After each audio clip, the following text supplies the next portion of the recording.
Here's an example of what I do when the content looks good. Circular economy in Africa, food and agriculture has definite hits all the way around. But when I click on the top link, which is the one I usually look at, and then select, let's say, the first paragraph or two, and then hit ScoopIt, this is not a very exciting picture.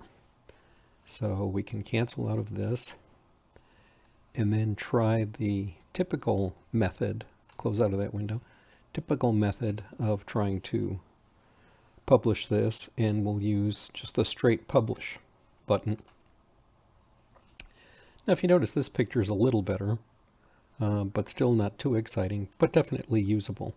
So what I'll do in this case is I'll close out of this again. I'll go to this one, which allows me to copy this text or whatever text I want. So let's start with all of these. Control C, and then I'll close out of it. I'll go back to the regular sort of instant publish button,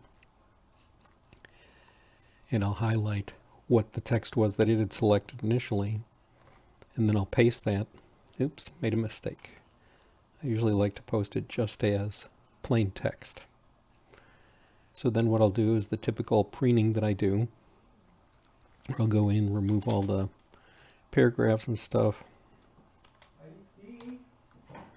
And then after I clean that up, I usually look also for make sure that there are no missing periods or anything, because we did take some headlines that aren't true portions of the text or the paragraphs. I'll delete that. This looks good.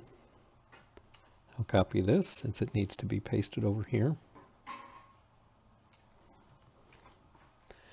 And then I've already been posting some for the 16th, or scheduling some for the 16th, so now I'll do it for the 17th.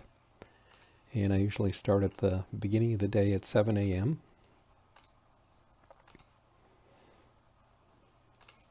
Change it to a.m. I also recently read in the ScoopIt information that tags is just something internal. It doesn't help with ranking. So for right now, it'll speed things up by not bothering with the tags. And then we'll schedule that. And then what you'll see is here's all the ones that I've scheduled for tomorrow, the 16th. I'm doing this on the 15th. And then there's the one that we just scheduled for the 17th. And then you can go back to the suggestions and continue with the process. If that was selected manually, you would go in and delete whatever was remaining still in here, but it wasn't. It was done automatically using the publish button on the lower right.